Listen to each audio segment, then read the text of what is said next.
Hello and welcome. I am Ash Mannix, and it is Friday evening. Unfortunately, this is not the usual Thank Fuck It's Friday stream or the fine Friday night chill stream that Kuxel does, as Kuxel is busy tonight. No, I thought I'd take up the reins for Friday and play some more Tsukihime. So, and I'm also going to munch on food because my food. I always fucking time this badly. Hello, Botfly. Botfly saying, well, look who it is. What a surprise to see me here. My favourite white boy. But don't you mean purple boy? Yes. Hello, Garlic Bread X. Welcome to the streaming. Always good to see ya. So this is going to be a terrible stream because I'm going to be eating while trying to, I don't know. This will be I'm going to try and chill the way I chill when Kuxel does his streams where I'm actually not doing anything. Yeah, this time I'm leading. DM, welcome. Welcome to the stream. Eggplants get mad if I say that. Ah, okay. I mean, I don't mind. I'm sure the eggplants will be fine. Yes, Tsukihime. So, in the last part of the playthrough of this, there was a very prolonged hentai scene, which, to be honest, sucked balls. And like I didn't. It went on for too long. It was weird. I didn't enjoy it. I didn't enjoy voicing it. So going forward, when the hentai scenes come, I am going to zoom through the text, see if there's anything important, read out bits that I might find interesting or funny, and then carry on because I seriously can't be arsed. But having said that, we got to the end. So if I look at the endings here, we got the Arquid true ending, apparently. We also got, I don't know what the hell, others normal. That's not even an ending. I don't understand why that's there, but anyway. I think I have to start a new game because when I click continue,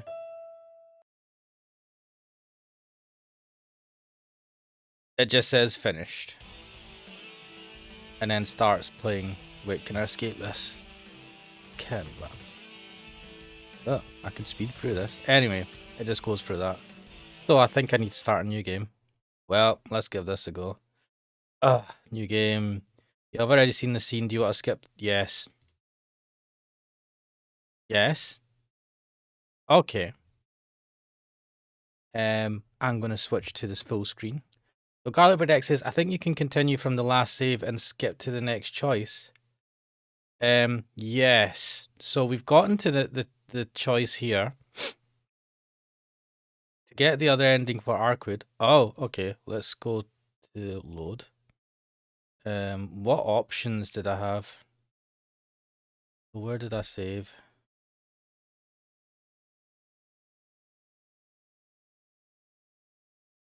Shit. What was the last choice I made actually for Arquid? Did I not save on, or I'm just, let me just check, right? So this was the end. Let me just check what this was. Right. Even if it's useless, I'll look for Arquid. So I think I chose that one, accept and go back to the mansion. If this is how things are, I'll search for Roa myself. Shit. What did I choose to get the good ending? I think I said even if it's useless, I'll look for Arquid. Not this one. Okay. Would they just lead me to bad dead ends? Keep promising something else. Let's note. That was at the start. Right. So I remember, was it this one? Because this one was, I went to Arquid's room and then I came back. You know, I should probably, after Roa's death.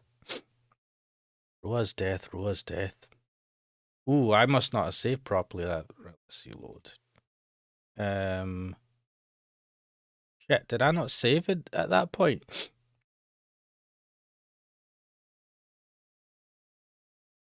Did it autosave over it? 23rd.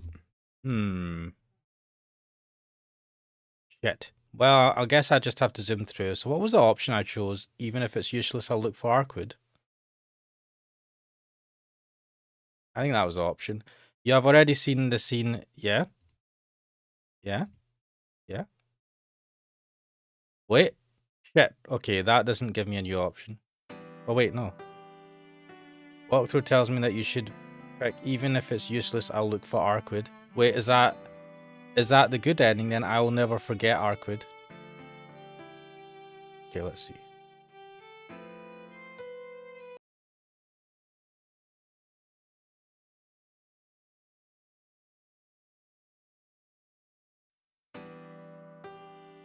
Does any of this change?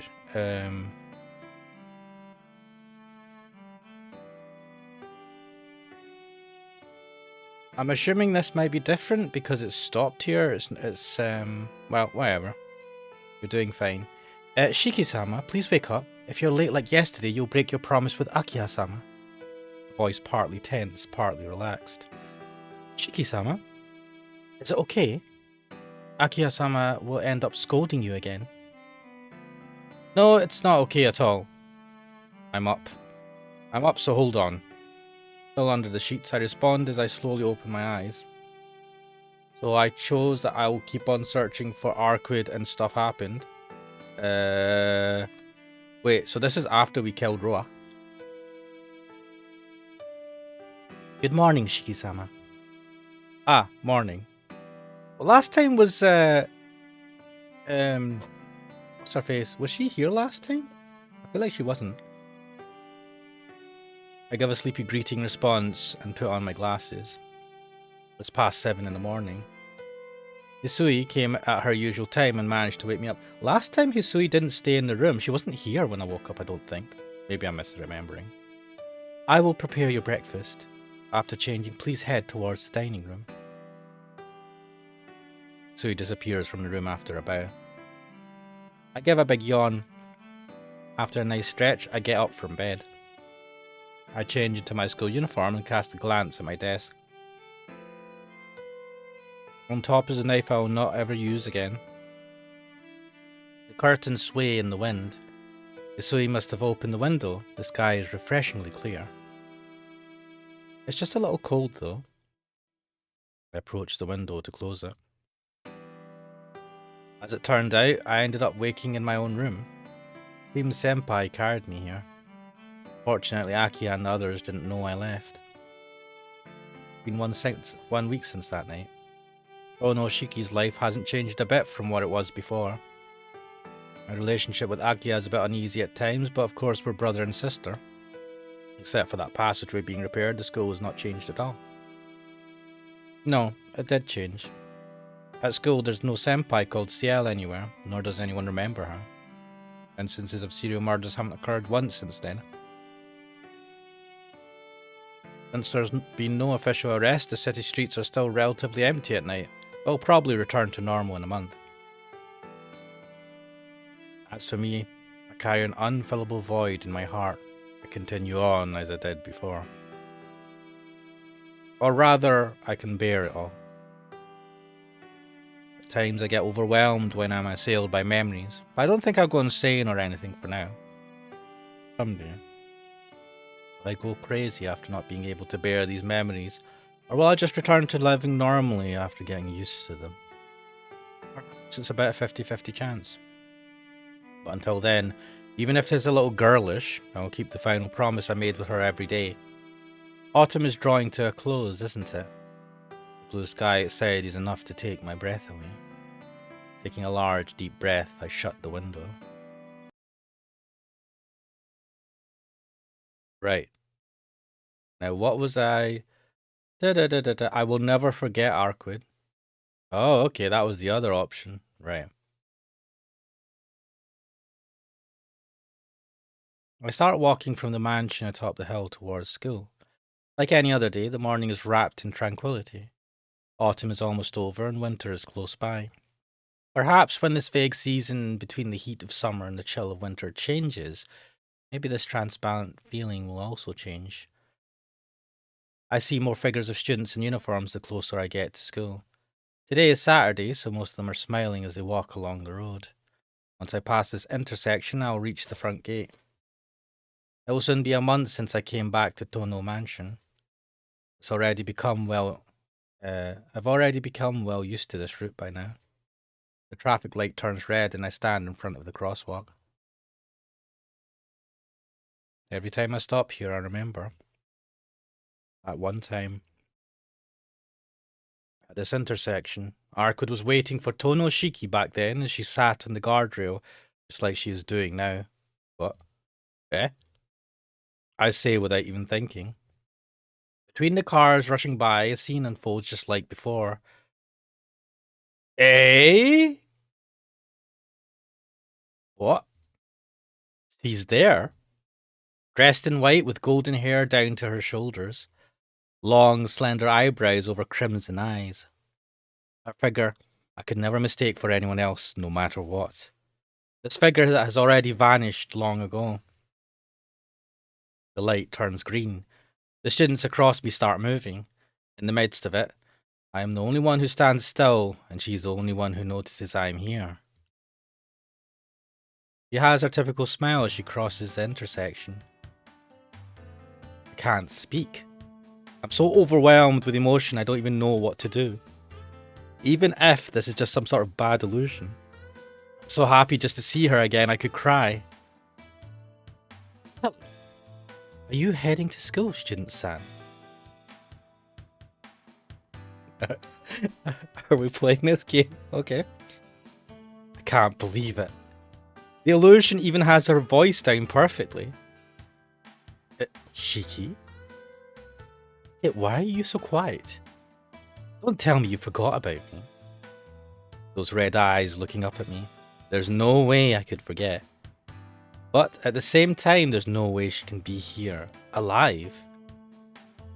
Oh yeah. Can't speak. She wrinkles her eyebrows together and glares at me like an angry cat. Please, what gives? Put up with not going to see you and was waiting here so long. Don't tell me you're angry, Shiki. I just can't believe it. This isn't an illusion in front of me. It really is. Quit? Yes, it's me. Thank goodness. I thought you became a vegetable after fighting Roa. I really was worried, you know. I like this ending.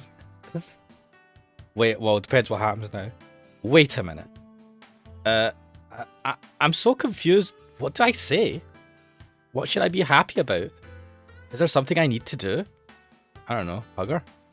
I really am just so overwhelmed I don't know. Shiki? Hey, you're acting funny.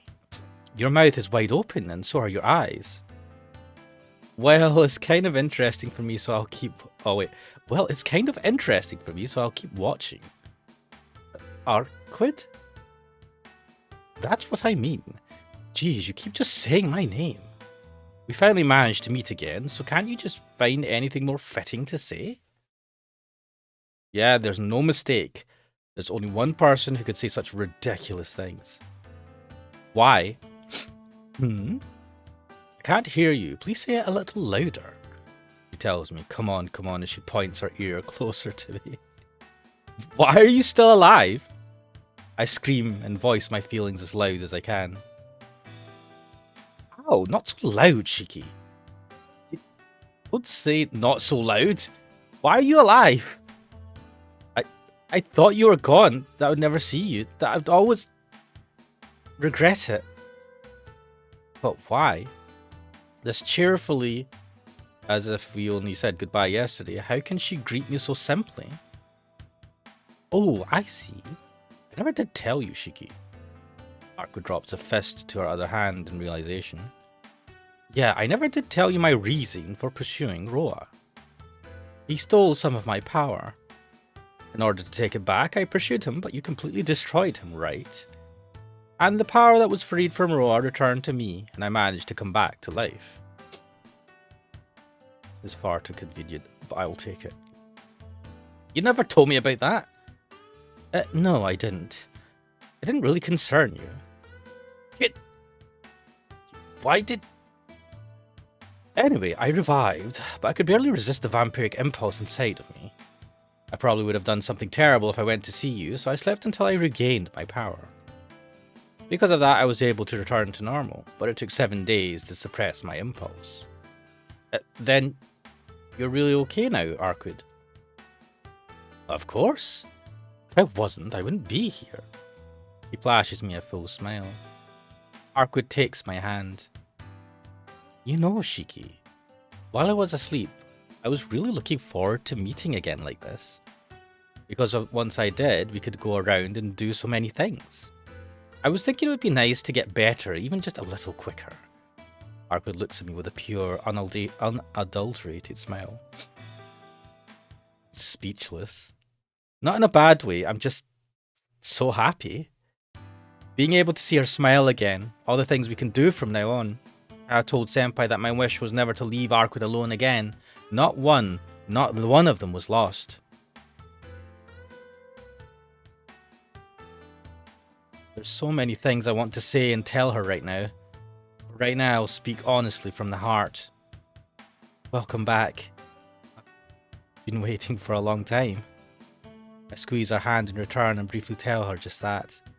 She looks a little bewildered at first. Yeah. Saying that, she looks away in embarrassment. Arkwood? I call out to her. After a brief pause, she faces me with a full smile. Yes, I'm back. I'm glad you were still yourself, Yushiki. My chest tightens. If this wasn't right on the way to school, I would embrace and kiss her. Her smile is just so adorable. Alright, let's go, Shiki.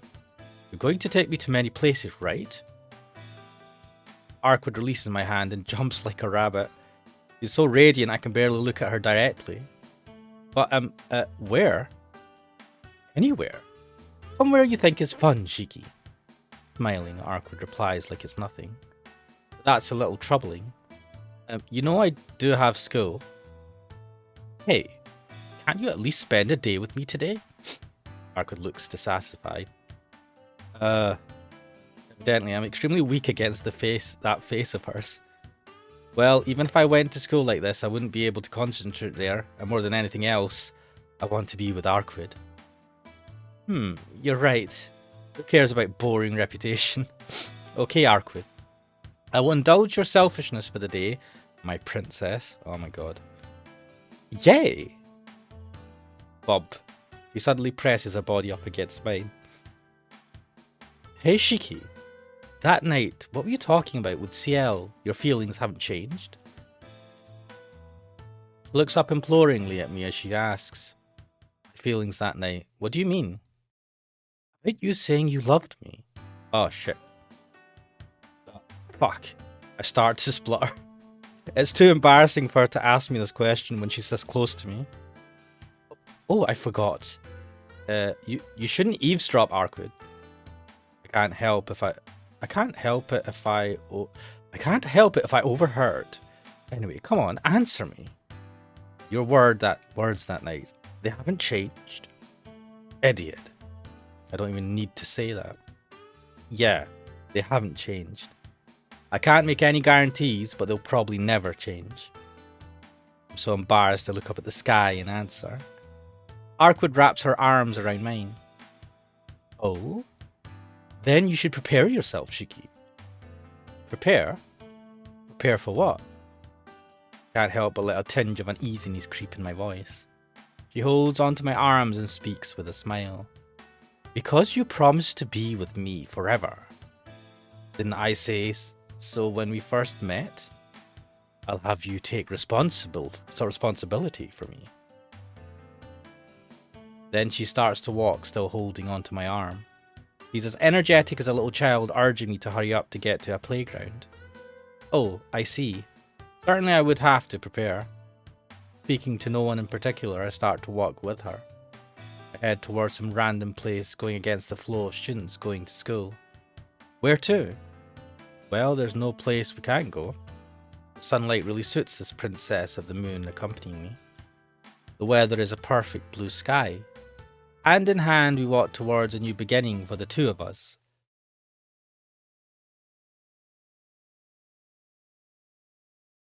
Ah, DM is saying it's non-tragic ending. First one is canon and manga. It's pretty cool, pretty good. Yeah, I mean, what a nice ending. What that yeah, it's too good to be true. But sure, no, I like it. I appreciate it. That's genuinely made me smile. And she was sitting at the railings at the same place. Love it, love it. I'm just going to use this chance to munch on my food.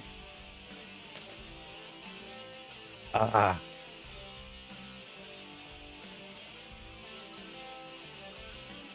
I don't know why the music is so low. I've done something.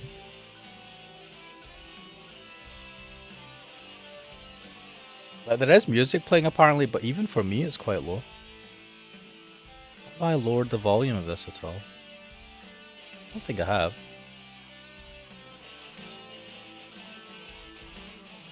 I'll need to check the video settings. Garlic Bird X is saying, I read years ago that all endings of Fate are canon, but each exists in a separate alternate universe. I think that applies to Tsukihime too. I mean...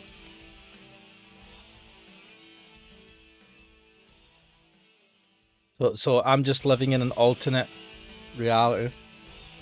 An alternate universe where I've got the shitty ending in life. Try to make a name for myself on YouTube. By playing very niche games. There's an alternate universe where I get the princess or whoever.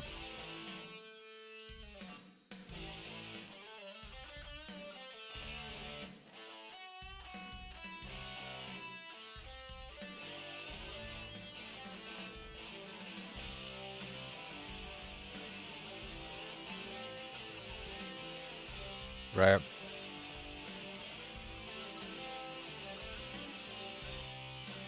Oh, I know what's happening. You guys are hearing this all right because I'm...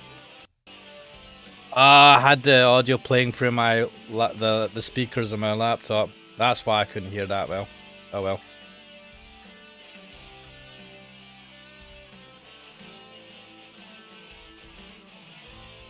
Non-aero image editing. So wait, you have the non-aero proofing.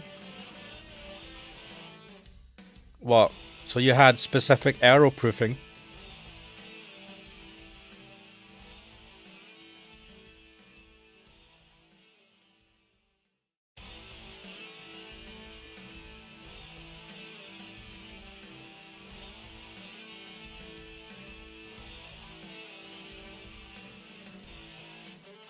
Hello, Goo. Welcome to the stream. Goo, you're saying I'd imagine that applies to most VNs. The alternate universe thing. Applying to different endings of a game. Yeah. That would make sense. Right.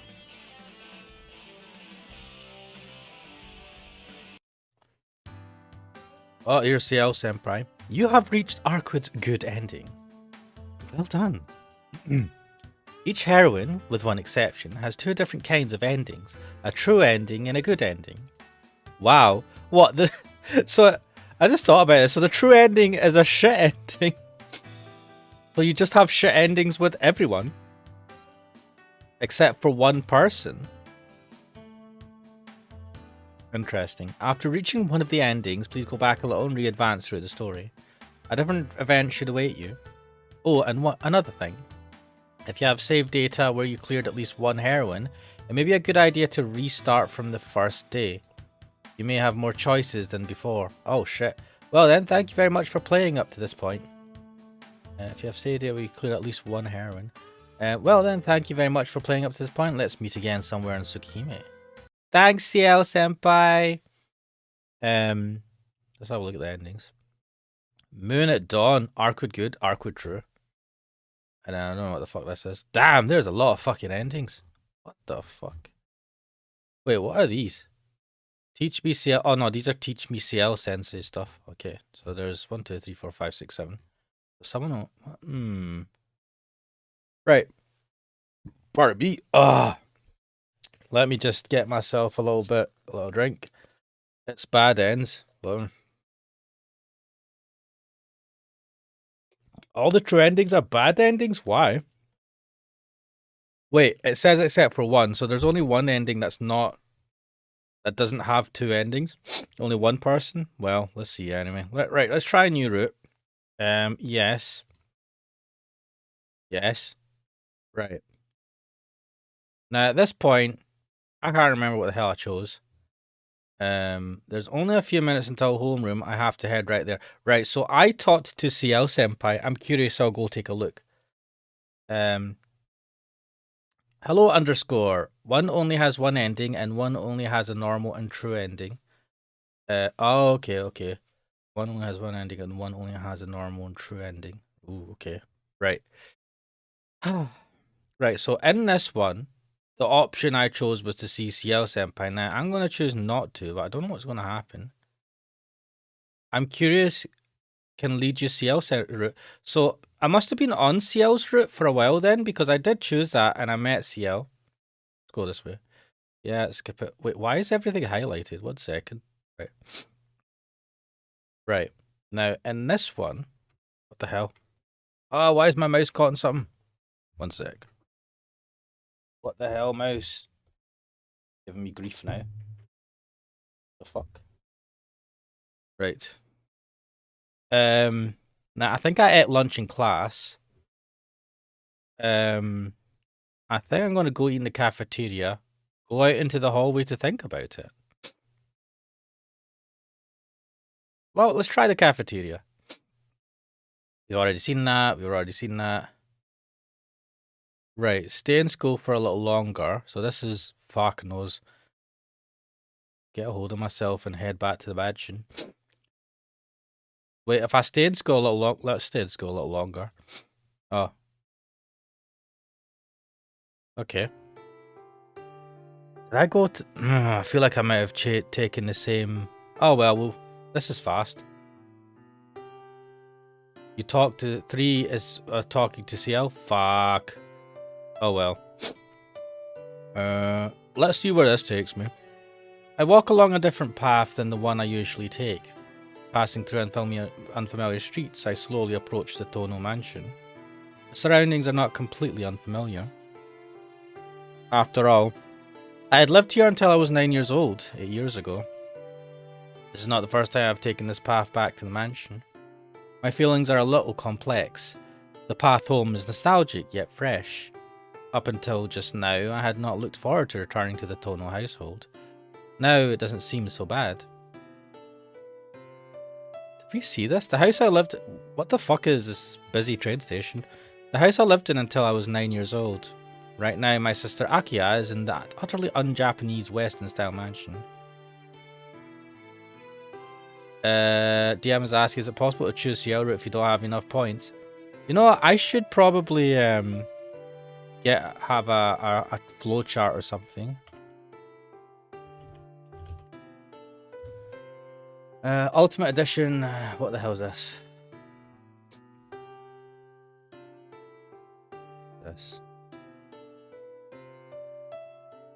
God damn, someone's made a flowchart of this.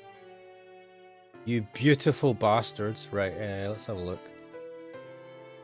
But I mean, I shouldn't really be using this because of the same till arc murder. Oh, how come I can only zoom in so much? Wait. No. The fuck?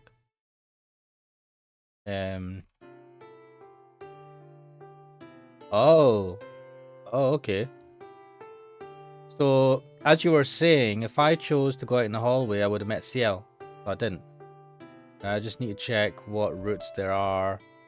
Oh shit, is this a point system? Fuck. Oh fuck. If you don't have enough points, what happens?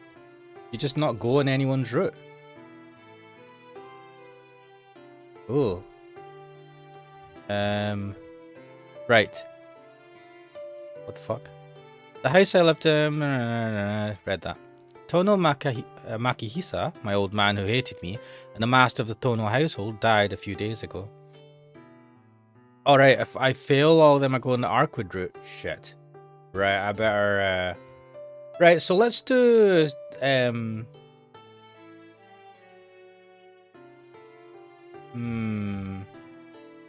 Maybe I should restart that. Yeah, do you know what? Let me restart. Because I want to go on the Ciel route this time. I don't want to, like... Yeah, let's do this. New game. Yes, yes. Yes.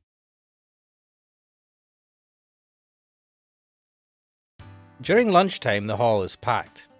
Students head to the cafeteria or to their favourite places, lunches in hand. Caught in the flow of people, I contemplate whether I should go to the cafeteria or the store. I'm somehow taken aback at my own leisure. If I have time to waste, it'd be better to go to the cafeteria where Arihiko is. I begin walking towards the cafeteria. On the way there, a familiar face waves and runs up to me. Thank goodness. I've been looking for you, Tono-kun. Oh, Ciel Sempai. Hello. I feel embarrassed for some reason and return her unusual greeting. Yes, hello. Well, we've already met once today, so I guess it's not proper to say hello. A small smile floats onto Senpai's face, as if she found something amusing. Yeah, now that you mention it, I guess you're right. I avert my eyes and give a lukewarm reply, becoming increasingly embarrassed. Gu is saying, I think they're still on track for Ciel's route. The key choices during the arc murder. Oh, okay. DM is saying, is it possible? So DM, I think that DM, you're saying the same thing.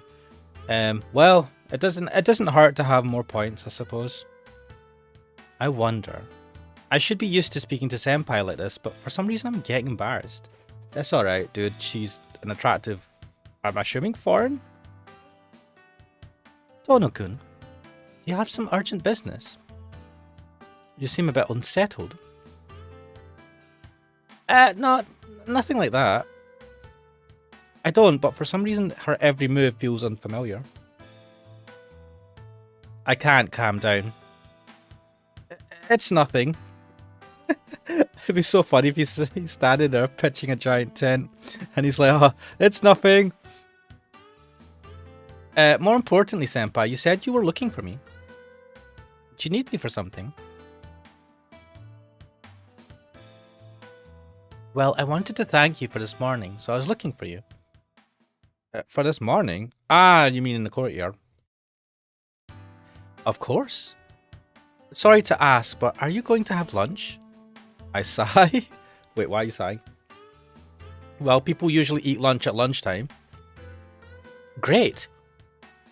Then we can eat together. I'll treat you as thanks for this morning.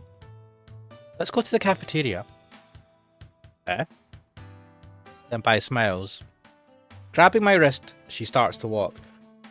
So, I'm assuming Ciel Senpai's got some magic powers because people recognize her. Arihiko was trying to like get a date with her while she was at school, but as soon as she's finished her mission, she was able to wipe their memories, which was convenient. It's strange enough for a third year like Senpai to walk down the second year hall, but this attracts even more attention. The gazes of the students in the hall fall upon Senpai and me, and a murmur of conversation starts. Wait just a second. It's alright, you don't have to... I quickly shake her off my arm. I only did what I did this morning on a whim. There's no need for you to thank me. I draw back from Senpai, well aware of how flushed my face is. There's no need to be reserved. Work should be rewarded. So please, let me treat you. Oh ho ho. Are we getting free food? Senpai grabs a hold of my arm again. That's not what I'm talking about. I mean, I just couldn't say that I'm embarrassed to be with her because we stand out so much.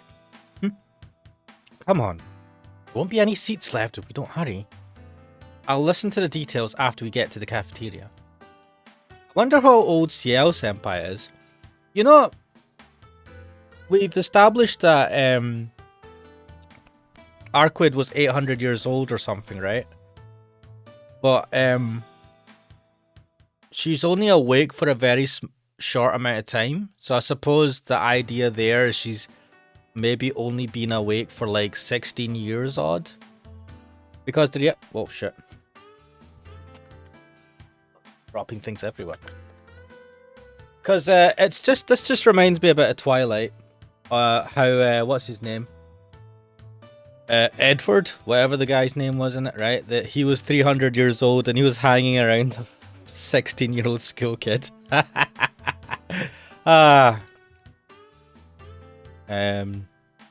Any further questions would bring more stares from the people around us in the hall. I don't know what Senpai is planning, but I peacefully accompany her to the cafeteria. Almost all the seats in the cafeteria are taken. I had spent about 10 minutes in the hallway, first spaced out, then talking with Senpai. So empty cafeteria seats are pretty much non-existent. Sorry. I'll stand in line, Tono-kun, so please go get some seats. Oh, what, you give me the hard job? Is there any food you don't like? If there is, now's the time to let me know. I don't like a lot of food. Garlic Bread X is saying, for the fourth choice, make sure you pick About My Little Sister Akiha. The other choice will lead you to the far side routes. Okay. DM is saying, imagine being 300 years old and still going to school. Mate, I would. Imagine now, right? Going back to school. Fuck that. Like, it's just so... like, pretending to be a school kid. It's so fucked up. Why would you do that? Why would you do that? Like, if you had the money and I suppose the power as a vampire to not have to worry about, I don't know, the truancy police. I mean, what are they going to say? They're not going to have you on record because you're fucking ancient. And even if they do, you'll be listed as pretty old. I don't know under what reason you'd have to go back to school. God damn it. It feels like a nightmare. I've had like dreams or nightmares where I'm back at school and I'm like, oh, what the fuck? So yeah, I'm saying now you can go only in Ciel route. Others become available after Arkwood and Ciel. Ah, cool. No, there isn't. Mate, there must be something you don't like. I'm not picky with food. Oh, that's good. Very well. I won't take long. Senpai lines up with everyone else. It seems my only choice is to obediently accept that she'll be treating me. But there aren't any seats left. I look around the bustling cafeteria. You can't find even 2 seats at this hour, let alone 2 seats together. There. I sigh. Why? There, plain as day, is a table with only 2, not 3, but 4 unoccupied seats. What? There's only one student sitting at the table, and it seems he noticed me while I was looking around for a seat. It's Arihiko, innit? Yo, Toro! The student vigorously waving his hand is my dear classmate with the dyed orange hair. Yes! My head hurts. But there isn't anywhere else to sit. I have no choice but to return the wave and walk towards the table where my friend is sitting. You're late. I told you to hurry because I've invited a special guest today. What the hell have you been up to? Arihiko begins to complain as soon as we are face to face. Gu is saying 300 years of boredom, probably. Mate, I would never go to... oh man, as soon as I could, like, not, like, ditch school. I mean, school was fine, I suppose. It wasn't a totally mind-fucking experience for me. I suppose I might be luckier than most. But I have no desire to go back to school. Not even, like, college or whatever. I don't know, man. Why, like... If college kind of makes sense if you want to get some sort of education, learn something, get qualifications. But there is no reason in hell that I'd want to go back to school unless you're a nonce or something. That's the only reason I could really think of. Or you really want to have a hot teacher again or something. But that's going pretty far for the bit. Arihiko begins to complain as soon as we were face to face. Yeah, come to think of it, you did. So who is it? Huh? About that, she promised me... Oh, it's the... Alright, you go. About that, she promised me yesterday she'd come, but she declined this morning. She said she has someone she wanted to thank or something, so she'd be busy this lunchtime. Arihiko sighs as he eats his chikara udon. Someone she wanted to thank? Those words catch my attention. Arihiko, that special guest wouldn't happen to be a third-year student, would she? Whoa! Arihiko's body jumps in shock. A rather energetic girl wearing glasses. What? Arihiko begins quivering. The students at the tables around us stand up as if to make a fast escape. Are you psychic? Arihiko points at me fearfully. No, that doesn't mean I'm psychic. Sorry to keep you waiting. Good to see you found a seat, Tono-kun. There. Senpai arrives with a smile, carrying a silver tray. Arihiko's eyes are wide open in surprise. Huh? Inoue-kun? What a coincidence! Oh my god. Still smiling, Senpai takes her seat. She knows the destruction she's caused. Arihiko gives a choked response. Here you go, Tono-kun. Please, eat until you're full. What is she? Someone's mum? What the hell? Even after all this time, I still can't shake off her smile. Alright. In that case, thanks for the food. Itadakimasu! Taking Arihiko's dumbfounded stare in stride, I sit down. Senpai sits in front of me while Arihiko sits beside me. Yeah, itadakimasu! Putting my hands together with a clap, I look down at the tray Senpai brought. And on the menu is curry rice, and curry udon. What? I don't get it. Senpai? Why are there two curry rices? How does that work? Yes? What is it, Tono-kun? About this, what's going on? What do you mean? It's lunch, isn't it? What else does it look like? What else, you say? But all I see... Fuck it hell. But all I see is curry.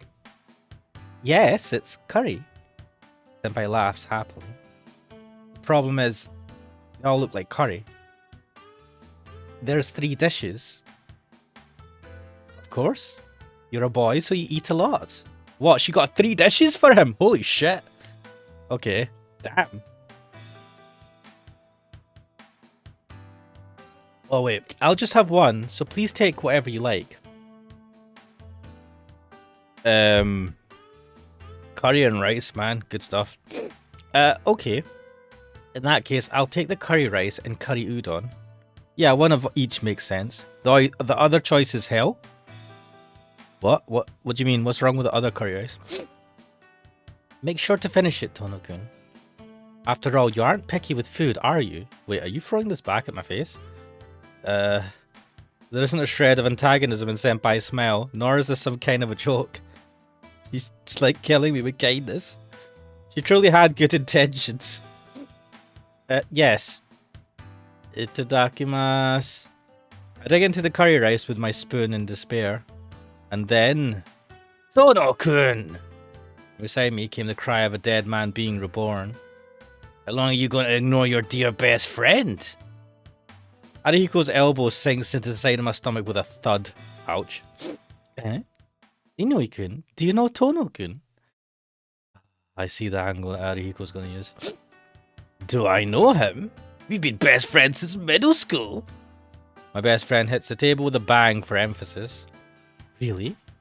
The person who helped me this morning was Tono-kun. Oh yeah? If you told me his name, I would have brought him here. So did this guy do something for you? Yes, he helped me fix my splints. He helped you fix your shin splints? Arihiko, don't change. Arihiko frowns suspiciously.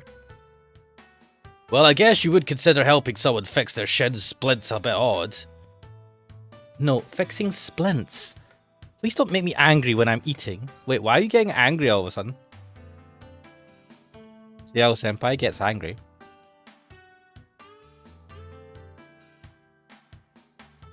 He seems to be someone you can never tire of watching. Fair enough. Fixing splints? Ah, the splints in the courtyard. You were at it again? You sure enjoy that kind of thing, Senpai, but you'd be better off if you gave up. If you keep doing things like that, the teacher will start expecting you to do them. That is true. If you keep doing an activity out of the goodness of your own heart or whatever, and it's something that other people should be doing, they just get lazy and go, oh well, that person's going to do it. Because people are naturally lazy. I should know. I'm one of them. That's alright. I do it because I enjoy it. You shouldn't talk about the teachers like that though, you know. They really care about the school. I'm finding it difficult to follow their conversation. Senpai, don't tell me that you normally do that sort of stuff. What? That sort of thing. Yeah? Didn't you know, Tono? Wait.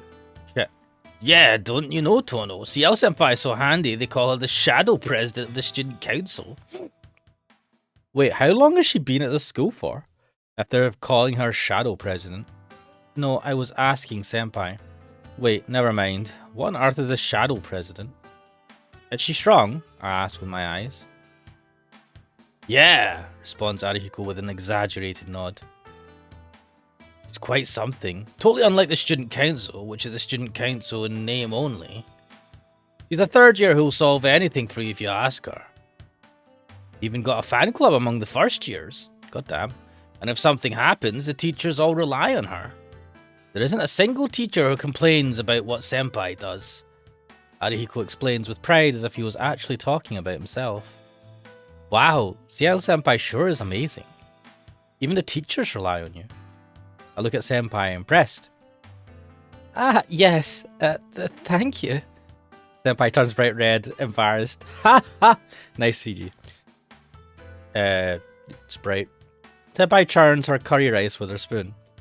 I guess it's to hide her embarrassment, but it reminds me of the enemy I have to face. What? Oh, he has to eat the curry. Does he not like curry and rice? Curry rice by itself is fine, but after that awaits curry udon. My doctor warned me not to eat too much, but I don't think there's anything else in this situation that I can do. I would say that's a good enough reason to not eat too much. You can just say to Ciel Senpai that you can only have one of them. So I start to dig into the rice. Munch munch. Having decided to try to finish one dish quickly, I direct all my concentration to the rice. Meanwhile, Senpai and Arihiko began talking about their own homes for some reason. What? I already know that Arihiko doesn't live with his parents, but it seems Senpai is also living by herself. Apparently, Senpai's apartment is quite close to school. It's roughly between the main street and the park. So Tono-kun, where do you live? Huh? Silently eat my food when Senpai, peering at me, asks a completely unrelated question. Where? Where? Why do you ask, Senpai? Already heard where I live, right, Tono-kun? I think it's unfair if I don't know where your house is. No. No, that's not how that works. Oh my days. Unfair? You worry about the strangest things, Senpai. It's not strange. If I don't know where you live, I can't visit you if something happens, right? To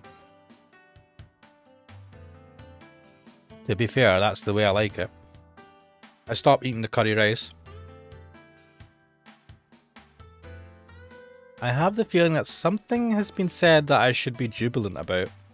Yeah, I guess. Visit? You mean you'd come and visit me if I catch a cold or something? No, I wouldn't. I don't have any plans to visit at the moment. Smiling, Senpai replies instantly as if stating the obvious. Then what the fuck do you need to know? It seems like the euphoria is premature. Senpai doesn't seem to have any unusual intentions. Oh, were you thinking she was like, I want to come over and spend some time with you? Botfly saying I'm back with the funny Asian ice cream ball. What?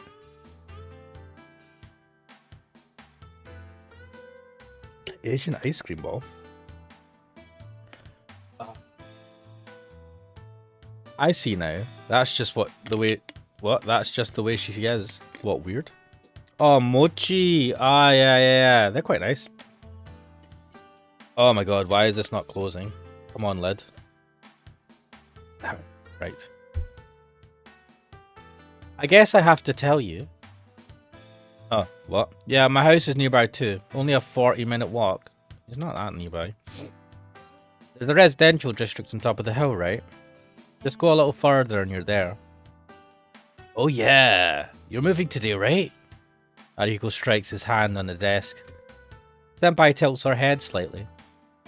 Moving? Tono-kun, were you a transfer student? Huh? Senpai asks a strange question. Arihiko meets my gaze. Listen, I've been here since the first year. We've known each other since then, right? Why are you asking if I'm a transfer student now? Oh, wow, so she's been here since... Yeah, what? I've been here since the first year. We've known each other since then, right? Wait, what year is our man in? Shiki. Is he in second year or something? She's Ciel Senpai, so she's a year above third year. And he's a second year, yeah. So, she's been here for 2 years? Or like 1.5? What the fuck? What? I don't know. He thinks she has been here. Oh, okay. She's okay. But Tono-kun, you moved yesterday, so moving doesn't automatically make you a transfer student. I'm just changing my address, not my school. Mate, I mean, why did you have to long this out? You knew that she mistook it because she assumed that you moving a house meant that you must have moved from far away. Until now, I've been living with some relatives in the neighbouring town. I'm just going back to my real home, that's all. Real home. Senpai, who wears a look of surprise, seems to understand. I see, you've only changed your residence. So, now you live in the outskirts of town? Yeah. It's that colourful place on the top of the hill. I'm moving there today. Ah, could that possibly be the Tono-san mansion?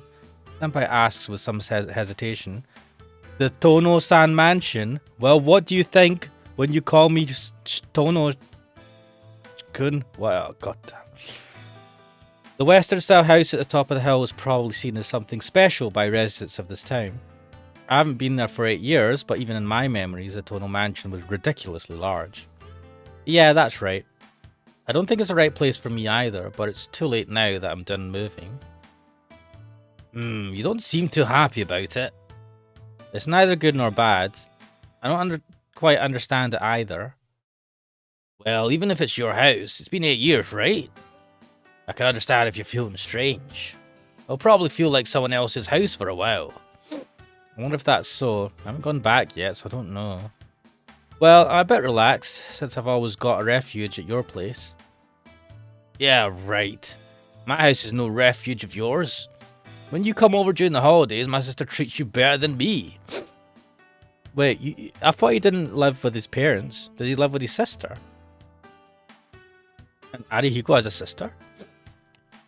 That's probably only because Arihiko has terrible behaviour, but I refrain from telling him that in the interest of preventing the conversation from getting any worse. To be honest, it's not pleasant to have my home raised as a topic of conversation. Wow, you two certainly get along, Senpai peers at Arihiko and me. No way! Me and Tono would never help each other, no matter how much trouble we were in. What? In other words, we're enemies, mademoiselle. Arihiko says in a fed-up tone. I'm getting pretty fed up myself with his pseudo-foreignerisms too. But your relationship is so good that Tono-kun has stayed over at your house before, right? Doesn't that mean you get along very well? You're wrong, Senpai. That damn Tono's too reserved towards his parents, and he'd come over to my place every vacation. He's reserved towards them because they're taking care of him. That's why he comes over to my place where we conveniently have an empty room. Since he looks pretty decent, my sister took a liking to him, and he shamelessly comes to stay with us without paying a cent. And the sister's taking care of him. Seems like a good gig. Ariko's fist trembles as if to say unforgivable. Tono-kun, you're actually based. Taking care, Tono-kun. Ah! Ariko clamps a hand over his mouth. Sorry. I should have thought before I spoke. It's okay. You didn't say anything bad. I could continue to eat my food without looking at Ariko. Really? Yeah, you're right. If you complain about that, you'll be in for some punishment. Ariko nods to himself in agreement. His overwhelming optimism is something I am truly envious of.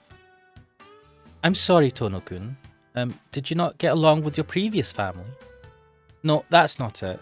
He has no problem with the animas. Oh wait, no, this is thingy. No, that's not it. He has no problem with the Arimas. Oh, the Arimas were the family who took care of him. They're really nice people. From what I could tell, they're a happy family. Even so, he refused to be their adopted kid, and he escaped to my place every vacation. Dude, what the fuck? Wait, why did Shiki run away from them every vacation if they seem like a cool family? And they're also related to him.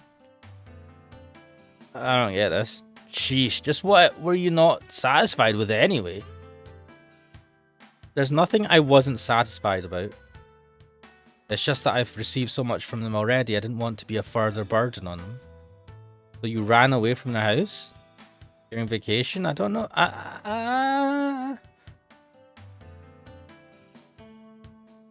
Botfly says, the funny, furry funny. I don't know, man. I finished my rice as I reply. Now, only the curry udon is left. It's okay, Senpai. Sorry for making you listen to something so boring. Not at all. Sorry for asking you something so strange. Senpai forces herself to look cheerful. The topic might be fine for a long-time friend like Arihiko, but a complex matter like this would only have been troublesome for Senpai. And to prove my point, Senpai sits there uneasily. Ah, Senpai, sorry, but I've got something private to talk to Tono about. Would you mind leaving? Wow, Arihiko. Wait, wow. Arihiko has no problems making such an offensive request. I thought Arihiko likes her though. Isn't that phrase an indirect no, a direct way of saying we don't want you, Senpai, so get lost? You idiot, what do you think you're saying? We can discuss those things anywhere. And Senpai is still finishing her lunch. Despite all the talking with Arihiko, Senpai has finished her rice anyway. No, I understand. Well then, I'll be leaving. Fucking hell, that was fast. Senpai lowers her head in a quick bow and leaves. I know when I'm not wanted. Only Arihiko and I remain at the table. I sigh. Oh, Arihiko, you cock blocker. Well, it looks like Senpai was having a hard time too, so it was for the best. But you really were pushing it there, Arihiko. Well, it's not like I had a choice. Anyways, I guess I'll take the role of the guy she ends up disliking. Interesting. Arihiko slurps away at the chikara udon. It seems it has gone cold while we were talking to Senpai. Sorry. You're trying to hit on Senpai, weren't you? Of course! She's probably the #1 girl at our school. But if she's the type to care about something like that, then she's not worth it. Oh, yeah, I really do have something to talk to you about in private. Huh? Ariko's voice turns serious. I split my chopsticks with a snap and begin to eat my udon. What's wrong? Why so serious all of a sudden? I'll let you know right now that I don't have any money. From today onwards, I'm going to be living life as a penniless student. It's not that, damn it. What I want to know is this. What's really going on with you, Tono? What do you mean? You've been at the Arima since primary school, right? I don't know why, but it's been 8 years already. Your dad has basically disinherited you. Why has he called you back all of a sudden? I see. In his own strange way, Arihiko is worried about me. He didn't disinherit me. He just kicked me out of the house somehow. Tono-kun, if there was a family that kicked their kid out of their house somehow, that's not a tragedy, it's a comedy. Oh, it's a party joke, but it's so boring it's not funny. Arihiko spreads his arms and shrugs. Yeah, I guess you're right. If you get kicked out of the house, all you can really do is laugh. And then he said some cliche line like, never step foot in this house again or something, right? Wait, that's Hariko. And then he said some cliche line like, never step foot in this house again or something, right? That's what people would call disinheritance.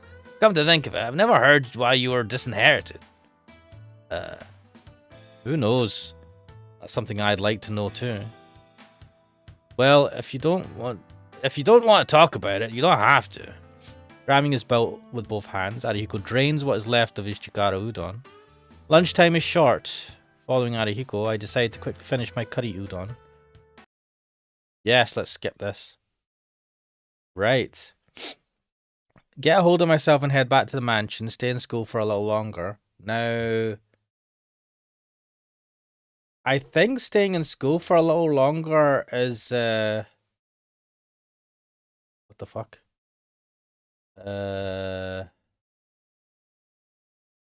Yes.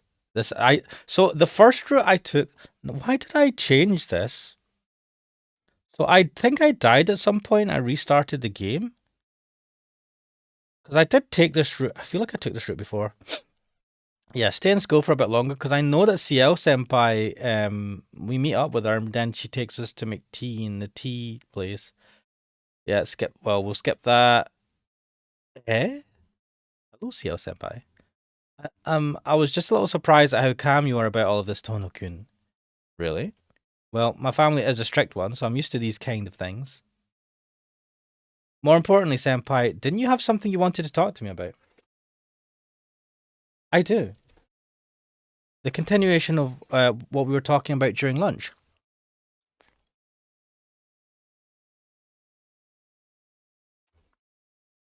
Underscore is saying, think you switched to the browser version. Oh, shit, yeah. That's what I did, and that's why I didn't save the, I didn't carry over the save.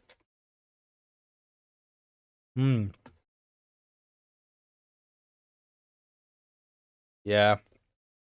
I was wondering why none of that saved. Oh,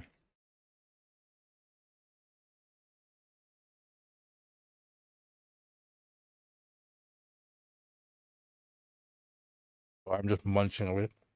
Turning into an ASMR stream. Oh dear.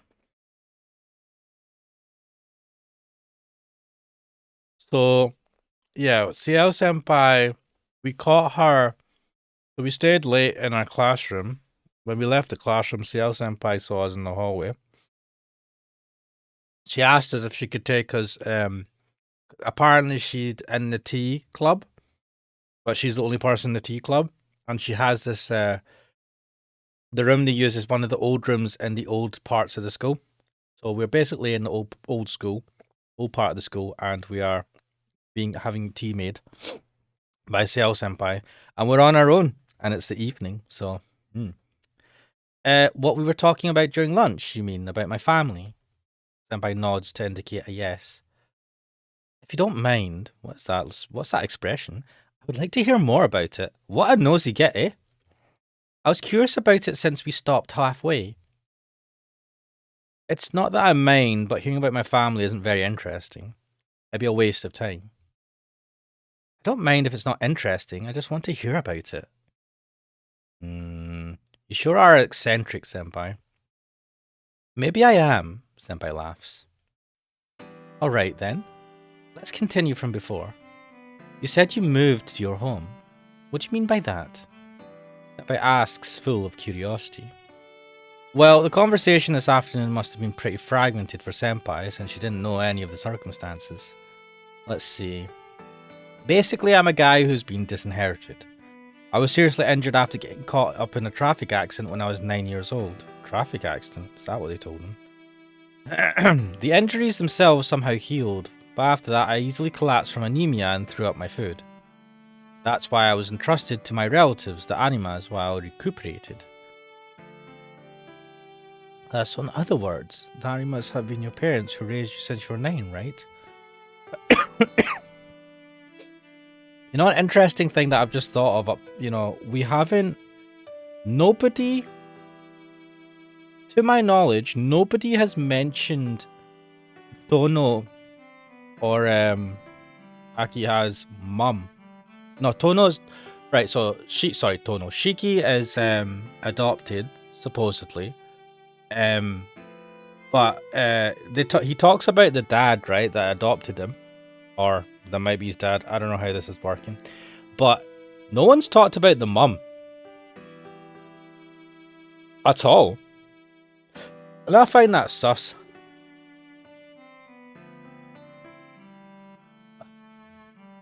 That's right. I knew my old man hated me for some reason, and that once I had been entrusted to the Arimas, I would never go back home. Go back to the Tono mansion, that is. That's why, well, I thought I'd just continue to live as a son of the Arimas forever. That's what I thought, but my own man kicked the bucket recently. Underscore saying the mom died giving birth. Did anyone mention that? I feel like no one's mentioned that. That's when they told me to return to the mansion. Now that my old man is no longer there, I finally agreed. And that pretty much is my domestic situation. And my story like that. See how Senpai gives us a little nod silently. May I ask just one thing? Sure, if I can answer it. Go ahead. Right, then I'll ask. Did you dislike your previous family? My previous family? The Arimas who had raised me as my parents. My mother and father who weren't my real parents, and the unfamiliar building which without a doubt was home to strangers. But completely regardless of that. No, I liked them. There were people who didn't care that I wasn't related to them by blood. Wait. I mean, supposedly they're your distant relatives though? They were so warm to me that I felt bad about being depressed all by myself. And for them to love me no matter what, I didn't think it was a bad thing. I was loved by these people. That's why soon, even one day sooner, I have to truly become family to them. I've been telling myself those words since I was young. It's a very, very long time ago. Over and over I swore till I would practically pass out. Valara Katari, welcome to the stream. No Island Bitches stream. No, not this stream. We are continuing Tsukihime. The island game we will continue some point in the future. I'll definitely be going back to that at some point.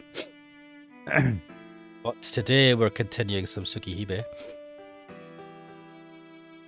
Just like Arihiko said, I didn't have a single complaint about the Arima family. They treated me well, and I think I responded to their affection too. Between us, even though I knew we were just playing at being family, even if it was all just an act, I didn't feel any pain. No, I was happy instead.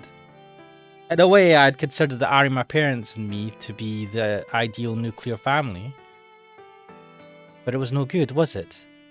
Yeah. Despite everything, there was a line I couldn't cross. This isn't your real family. No matter what I did, I couldn't get those words out of my head. I knew I should have been ignoring it, but I just couldn't do it. Well, archetyping a shame Sarah and Rine are such cuties. I don't like Sarah. Sarah likes to do the stabby. I don't know if you'd call it a childhood experience, but it had already become like a curse to me. Somehow, no matter where I was, I felt like a stranger to my family. Senpai is silent. Avoiding my gaze, she huddles her shoulders apologetically. See? It was boring after all, right? That's why I said it would be a waste of time. No, that's not true. It was a very meaningful story. Senpai forces a smile to try and diffuse the situation. But it was a little surprising, because I thought of you as an easygoing person. Well, I basically am a pretty easygoing person. It's my personal philosophy to enjoy the present as much as possible. People are happier enjoying what is to come rather than being concerned about what happened before, right?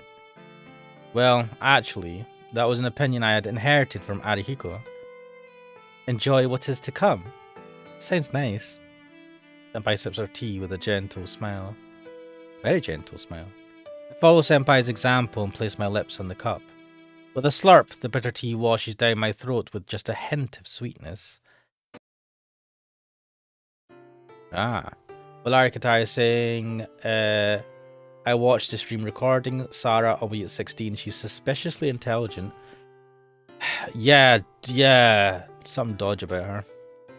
Getting, like, there's more to her than meets the eye. She knows too much.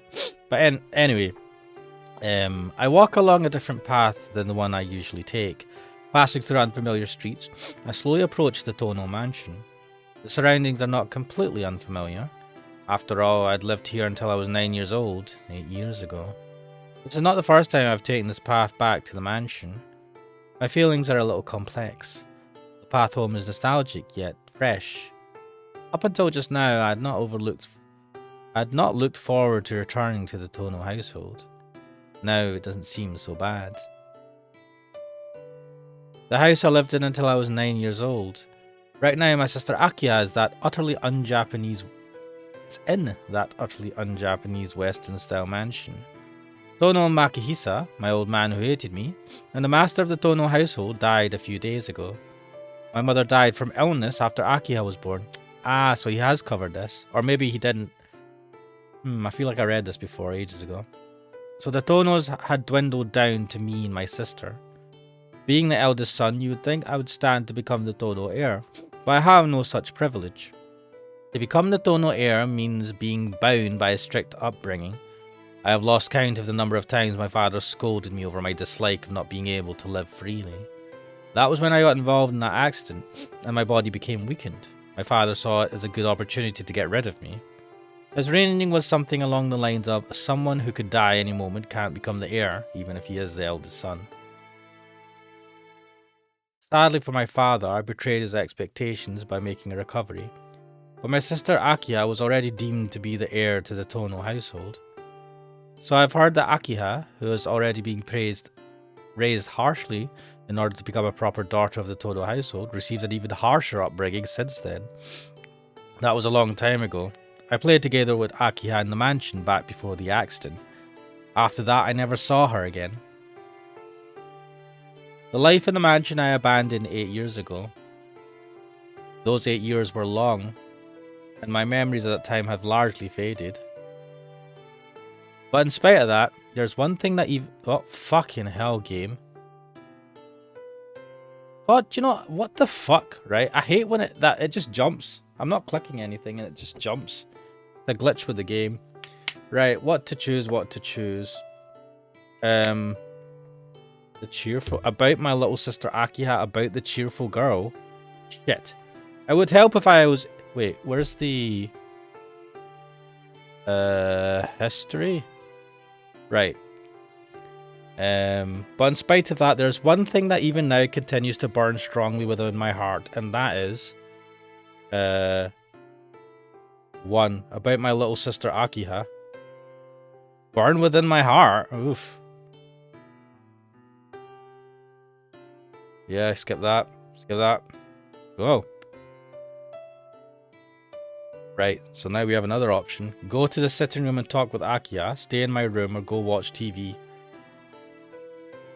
Also, Rini, who claimed to only know her from seeing she addresses her with Chan. That's very odd. Chan is a big deal. Calling a stranger Chan is quite suspicious.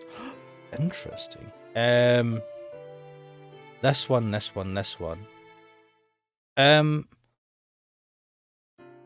Oh, I think I went to talk with Akiha before. I don't want to stay in my room, that's boring. Oh man, I'd love to go watch TV in Kohaku-san's room.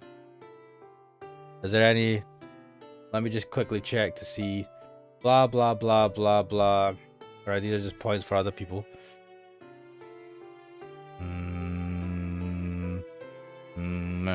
Kohaku-san. Let's see. Kohaku-san's room is here, isn't it? Knock, knock. I knock on our door. Kohaku-san, are you there? Yes, please hold on for a minute. I can hear her cheerful voice from inside the room. I wait for about 3 minutes. Kohaku-san opens the door and pokes her head out. Oh, it's you, Shiki-sama. I mean, who else would you expect it to be? I mean, there's only one guy in the house. What are you doing here at this time? Well, I was wondering if you'd let me watch your TV. To be honest, this is pretty rude, right? I don't think it's appropriate to go up to a woman's room a woman in her room be like, "Can I watch your TV? Because you are the only one with a TV in the house." Garlic X is saying, "I think watching TV should be fine." Valarkatari is saying, "Poke Rine on her relationship with Sar next opportunity." Poke Rine on her, okay. Goo is saying, "Kohako-san, do you have games on your phone?" Does she even have a phone? This is like back in the 90s or something. Kohako-san gives me a bewildered look. Well, there's no TV in this house, is there? I've been living in a normal house up until now, so it's become a daily routine for me to watch TV after dinner. I guess I can't calm down without watching it or something like that, so... Yeah, this is extremely inappropriate, mate. Jeez.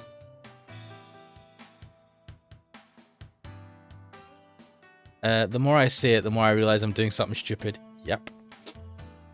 There is something not right about barging into a lady's room demanding to watch her TV. Yep. Look, even Kohako-san is just standing there looking bewildered. Wait, no, she's not. Aha! I guess you're right. You've been living at the Arima household up until yesterday, after all. You must think this mansion to be kind of depressing after moving here all of a sudden. Kohako-san gives a cheerful laugh.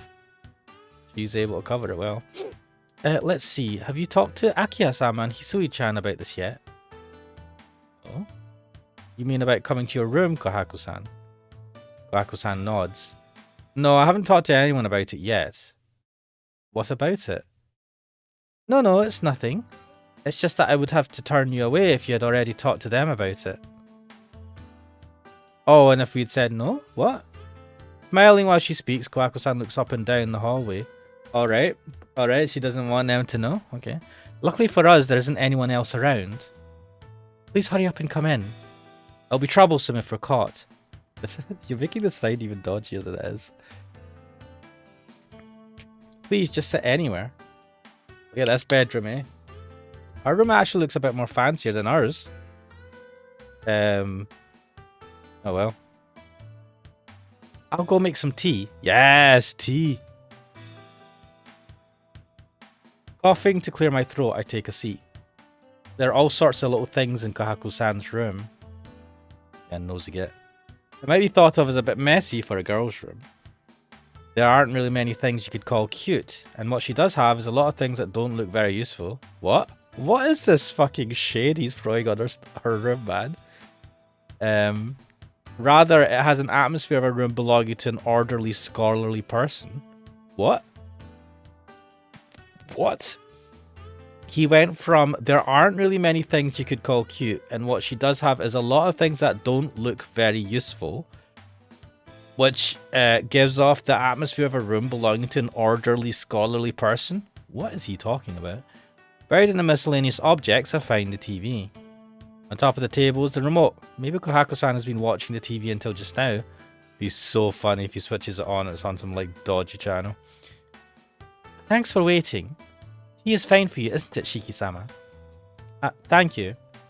Please don't mind me too much. Please don't mind me barging into your room. Oh, no, not at all. I'm sorry I can't do much to treat you. Kohako-san says so, smiling warmly. So, the TV. What do you want? What do you watch at around this time, Shiki-sama? I don't have any set programs in particular, but the news is a pretty basic one.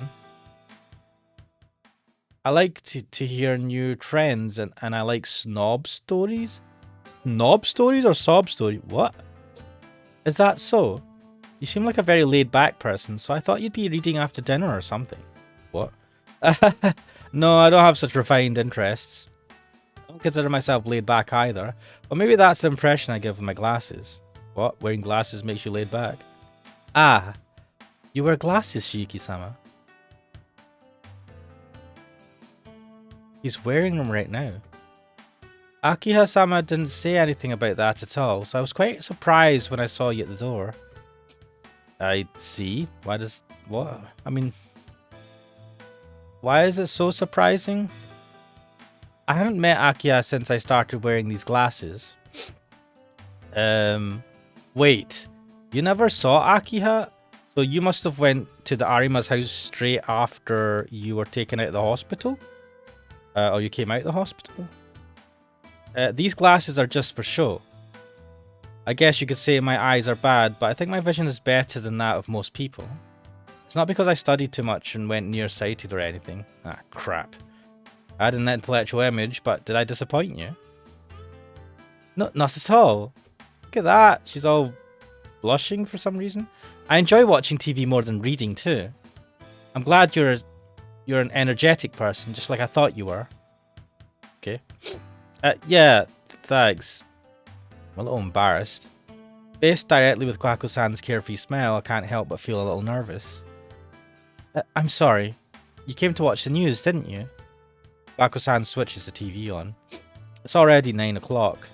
The news, as it usually does, reports the day's events with a little exaggeration. Oh dear. Looks like there's been another one of those serial murders. Oh, that was Kwako-san. Shit. Kwako-san says to herself while sitting next to me, sounding not the least bit concerned. The news is running a special feature on the serial killings. The serial murders, which began in the neighbouring town, are now beginning to be concentrated within this town. It's a pretty simple story. Late at night, he attacks young girls indiscriminately, and in the end, he drains their blood. It seems like last night's victim is the 9th one so far. I wonder what the police are doing about it.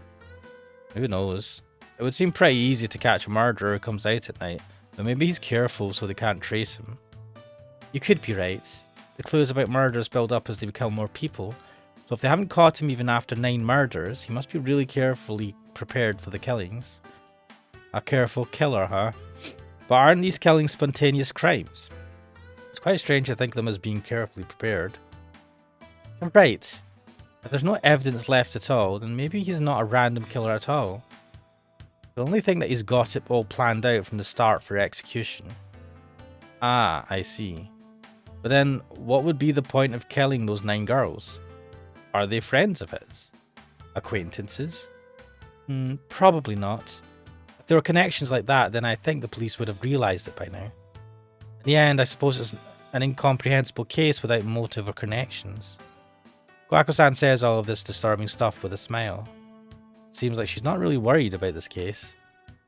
These murders are happening right here in this town, Kwako-san. You're a young girl and all, so aren't you even a little scared? I'll be fine, since the killer only appears late at night. If I don't go out at night, I won't run into him. Kwako-san really is a clear thinker. It is perhaps a bit of a raw explanation, but I suppose that's how a mere news story should be treated. Sorry for intruding on you. I'll be counting on you again the next time I feel like watching TV. Sure, I'll be waiting. Kwako-san looks up and down the hallway. I'd like to escort you back to your room, but Hisui-chan is waiting there, so I'll have to say goodbye here. Wait, what? So you're hiding this from Hisui as well? Okay. Good night. I had no idea bedtime in the mansion was at 10. You know, this view, this CG always freaks me out because you just like looks on into the fucking darkness. Apparently there's some kind of unwritten rule here that one is not to be out of their room after 10. It's still so formal here, even with the old man gone. Well, I guess it's only natural. I'm also getting tired from my unfamiliarity with this mansion, so I obediently return to my room. Ah, when I return to my room, my bed has been made. Did Hisui do this while I was away? I'm glad she did, but it's really more than I deserve. I scratch my cheek. Then, are you there, Shiki-sama? I can hear Hisui's voice along with a knock at the door. Yeah, I'm here. Come in. Excuse me. Good evening. Thanks. Oh, wait. Good evening. Thanks for making my bed, Hisui. So he quietly nods in acceptance. Ugh. So I thought, I'm not used to this. Is there anything else you want to tell me? No, nothing from me. But Akiha-sama has instructed me to answer any questions you may have. I see. There are many things I want to ask, but I'll probably get to know them as I continue to live here. Yeah. What I want to know right now before I sleep is it true that the curfew here is 7? Yes. The main gate is locked at 7, and all the entrances to the mansion are to be locked at 8. It is also a rule that one must try not to go walking around in the mansion after 10. Not even walking around in the mansion? Well, I've got no complaint with that, but isn't that kind of harsh? Akia and I aren't children, so I don't think you'd have to go that far. Indeed. It is a rule, however, so please abide by it. You are aware of the recent disturbances at night, are you not, Shiki-sama? Well, Larry Kantari is saying, also, why did you doubt that Sarah 16 was sexualized archer? What? I don't know, man. It wasn't that obvious to me. And Kuxo, welcome to the stream, Kuxo. Gohaku segs, please. No. Not this time, anyway. Oh my god. I do like Hisui. Hisui is one of my faves.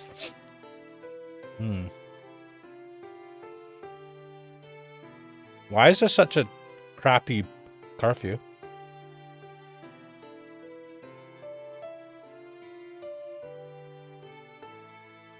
Garlic Brigade says Kohaku best made. How dare you? Goo saying fellow Hisui enjoyer. I love Hisui. I like Kohaku-san as well, to be fair. Yeah, that vampire thing Arihiko was talking about. Well, as long as something like that is happening, I guess it's better to be safe than sorry. But like, how does keeping you... Like, don't they have security around the mansion? Why would you need to be stuck in your room after 10? I don't know.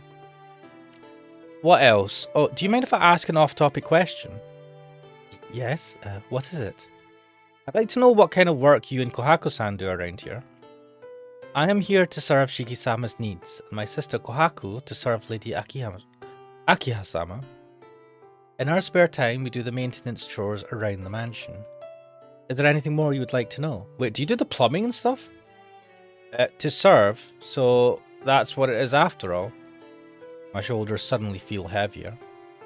It seemed completely natural to Akiya when she said it, but I'm nothing more than a normal high school student. I have no interest in having a girl around my age serving me, at least not for now. At least not for now, what the fuck? By serving me, you mean you're a personal servant? Yes. Please do not hesitate to ask anything of me. Well, I get it. Going by how Akiha was talking about you, it doesn't seem like I can dismiss you. I'll just immediately let you serve me. Is there anything in particular you would like? Nothing in particular, but could you stop calling me Shiki-sama? To be honest, I get chills down my back when I hear it. But Shiki-sama, you are my master. Nice. That's what I'm saying I hate. I've been living a normal life up until yesterday. Underscore saying to call the plumber. Ah, makes sense. It's a big mansion though. To leave it to 2 kids is a bit kind of crazy. To like, I don't know. But Akiha is mental as well, so pff. I have no desire to start living a life where a girl my age addresses me with Sama. I see. Isui's response was less enthusiastic. Just call me Shiki, and in exchange I'll call you Hisui. Let's do away with the formalities and be more casual with each other. As if that's going to work. Still expressionless, Hisui lowers her eyebrows as if she's being troubled. But you are my employer. It's not like I'm hiring you. You're the one doing the things I can't, so you're the great one. I mean, a weird way to put it. I see. Hisui gives another unenthusiastic reply. Looks like I won't be able to talk her into it in just one day. Anyhow, that's how it is. Don't be so formal towards me. I'll be grateful if you'd tell that to your sister Kohaku-san too. Very well, as you say, Shiki-sama. Expressionless, Hisui bows her head. You completely failed to understand. I will be leaving now. Please rest now for tonight. Bowing, Hisui puts her hand on the doorknob. Oh, I forgot to ask something. Hold on for a second. Running towards the door, I put my hand on Hisui's shoulder before she leaves. In an instant, Hisui's arm pushes away my arm with incredible momentum. With a whack, she slaps my hand away and leaps back. Eh? It's so sudden that's the only thing I can say. Isui's expressionless, but she glares at me fiercely. Did I do something wrong? I am very sorry. He sounds very nervous. Underscore saying they addressed that in the remake by having a few extra side characters. Oh, okay. I'm not used to being touched. Please forgive me. You're not used to being touched. Does Kohaku-san not touch you? I don't know. You saw his shoulders are faintly trembling. Jeez, that's bad. I feel like I just did something really terrible. Yes, I'm sorry. I apologize without thinking. I don't understand why myself. I just feel sorry for Susui and I lower my head. Susui says nothing. I get the feeling her stare is calm again. You have nothing to apologize for, Shiki-sama. I am the one to blame. No, well, maybe, but I scratch my head. So he stares at me, pausing only to blink for a second. What was it you wanted to... what was it you wanted to ask me, Shiki-sama? That's right. I stopped her because I wanted to ask her something. Well, I wanted to ask about Akiha. Doesn't she go to a boarding school? That was only during middle school, Shiki-sama. From this year onwards, Akiha-sama has special permission to attend school from home. You mean she goes to school from here? Yes, but it is uncommon for her to come home before dusk like today. Akiha-sama has practice up until dinner, so she is always home before 7. Practice? Practice what? Today is Thursday, so she would have had violin practice. Eh? Usually she is able to return before dinner on weekdays, so if you have anything to say to Akiha-sama, please let Nii-san know after dinner. So he bows to say goodbye and leaves the room. Violin practice? What on earth is that? What do you mean, what on earth is that? You know what violin is? Oh, she's not some upper class lady or anything, so why should she have to do something as bothersome as, oh wait, she is an upper class lady? Did you forget, my man? Yes. Come to think of it, my sister Tono Akiha is a natural born upper class lady. In my memory, she was always the obedient, ever uneasy sister who'd always follow me around. As a child, Akiha was always quiet, never having even the courage to express her own desires. She was a frail girl who'd always live in fear of a scolding from her father. Yep, people really do change after 8 years. After 8 years, I've become the me who I am now. What a lazy git. Akiha has become the Akiha of right now, too. 8 years is a long time. It's half of our lives until now. I was absent from this mansion during that vital period where a child becomes an adult. I'm sorry, Akiha. I think things would have been better if I had been with her during those 8 years. I unconsciously mumble an apology. Yes, let's skip all these other scenes that we've already done. Yes. Yes. Yes. What the fuck? Shit. Can I see the history? Shit. That's not helpful. Options. Oh, fuck. Where am I?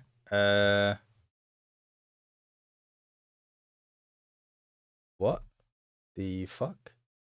Da da da da da.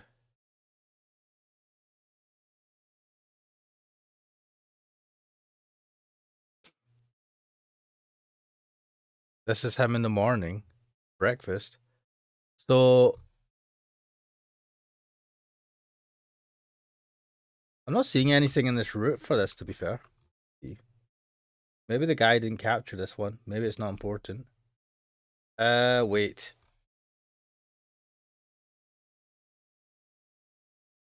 Wait, what? There was other... what the hell? Right, fuck it. Right, what are we gonna do? We could either greet Akiha. We either greet Kohaku-san. Or greet both of them.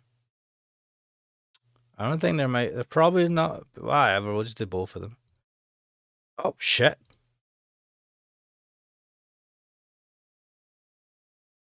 The morning lessons are over. Larry Katari is asking, what did I miss? Not much. I don't think. We had a chat with Hisui, which we've already had before, to be fair. And it's now the next morning. First morning being at the mansion, and we're at school now. The morning lessons are over. It's lunch break, and Arihiko has gone on ahead to the cafeteria. Now, where should I have my lunch? Oh, options. Right.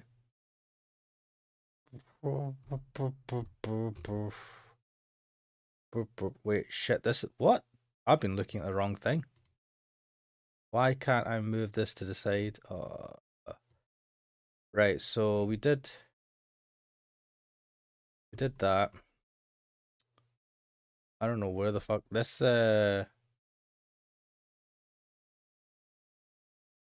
is there another Hikikomori mom? In this one? No, unfortunately. I am saddened to say. Feck. Right, we had the tea room. Where are we actually?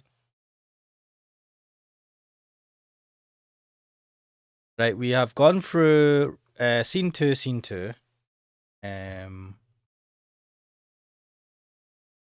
What the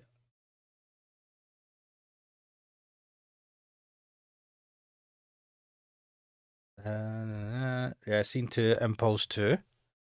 Read both. Alright, we've done that, which is fine. Now we've got the lunchtime choice. Now. Wait, what are the options? Oh, for fuck's sake, obviously go to the tea ceremony room. I'm an idiot. I guess I'll go take a look in the tea ceremony room. I'm sure Senpai said something yesterday after class about having lunch there. Valari Qatar says, I only watched the last stream partially. Did Rene's mum show up? Rene. Oh, on last yesterday's stream. No, we had a chat with her, but we never saw her. We did actually eat with her, to be fair. And she's pretty awesome. Right, if Senpai is there, maybe I can talk with her while having lunch. Most importantly, I enjoy having lunch with Senpai, and I'm also worried about the news story from this morning. Alright, gotta strike while the iron's hot and all. I head off to the tea ceremony room before Arihiko notices my plan. Knock on the tea ceremony room door. Wait, this is down the main school, what the fuck? After a brief wait, the door creaks open and Senpai pokes out her head. Huh? Tono-kun? Puzzled, Senpai tilts her head. Doesn't seem annoyed, but it seems like she really doesn't understand why I came here. Would you like to have lunch together, Senpai? Holding out the bread I purchased at the cafeteria, I tell her why I'm here. Lunch? I'm happy to hear you ask me, but... Senpai thinks over it, looking troubled. Why is she troubled? Things don't look good. It seems Senpai isn't very interested. Wow. I guess I've got no choice. I decide to employ a little strategy. I have curry bread. Okay. Senpai's face becomes bright and cheerful. What the fuck? I had a feeling about this from yesterday's lunch, but I am amused at her reaction. I'll give you this in thanks for yesterday's lunch, so why don't we eat together? Yes, please. I've just put the tea on. Wait, why were you so nervous about us coming over? I thought you would have liked that.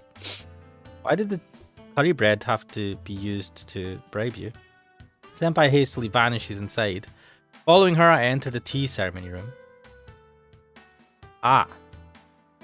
As I enter, it becomes obvious why Senpai was hesitating back then. On top of the tatami mat is an already empty lunchbox. Ah, she had already eaten. It seems like Senpai has long since finished eating her lunch. Tono-kun, would you like green or English tea? I love English. Eh? Ah, green tea, please. Oh, no. More importantly, have you already finished lunch, Senpai? Yes, just a little while ago. I slept in this morning, so I didn't have any breakfast, and I was hungry all morning. It was terrible. I see. Well, you don't have to force yourself to accompany me. Sorry for intruding on you. I'll eat in the classroom, so please take your time relaxing. Eh? You mean you're not going to give me any bread? Senpai's sorrow seems to resound from the bottom of her heart. No, I mean, you must be full, right, Senpai? Not at all. I'm hungry.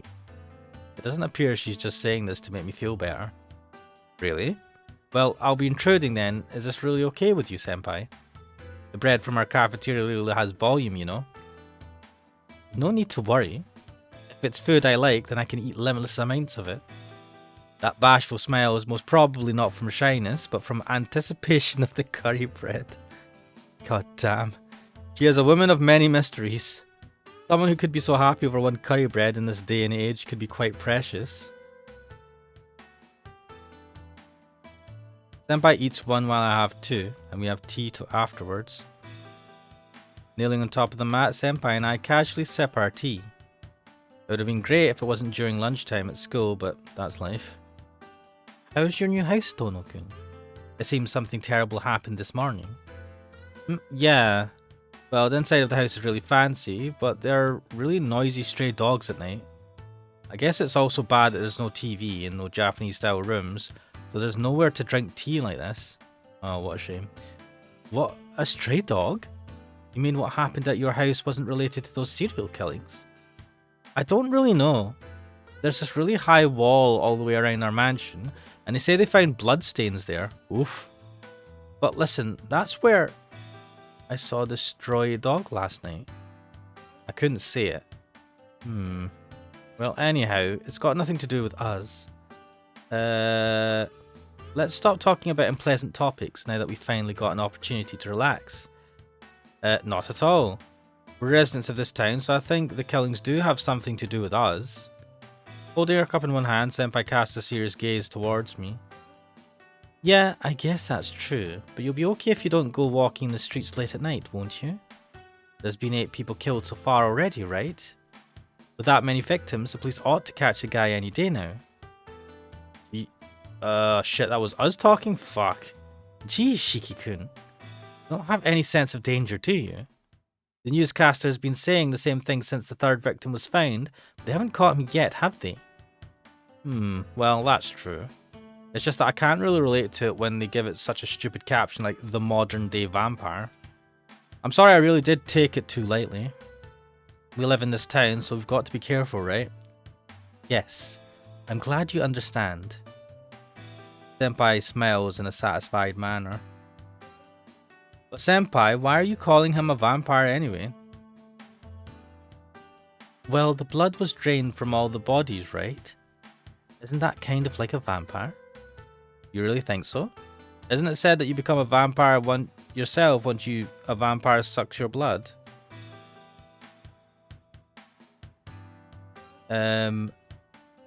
These victims are all dead with the corpses to prove it, so they don't really have to go calling him a vampire.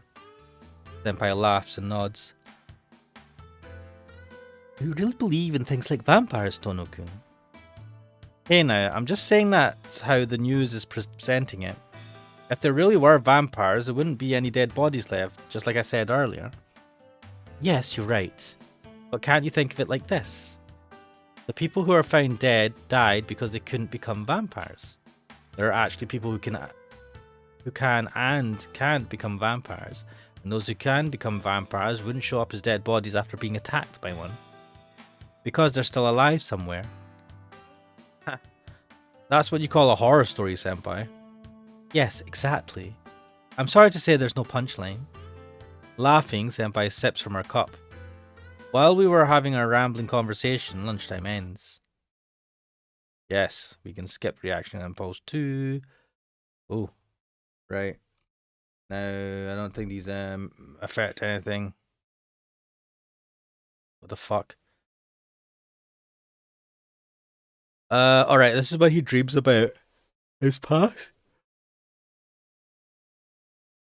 Fuck it, I'll go. I think I said this is just a bad dream last time.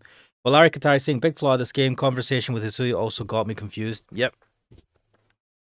Me and Kuxo like to refer to it as the Ryukishi effect, just because I mean, like that old style visual novel, this style where you don't have the characters on screen at the same time. Garrett Bedex is saying maybe save here. Ooh. You don't have the characters on screen, or in the speech boxes or whatever.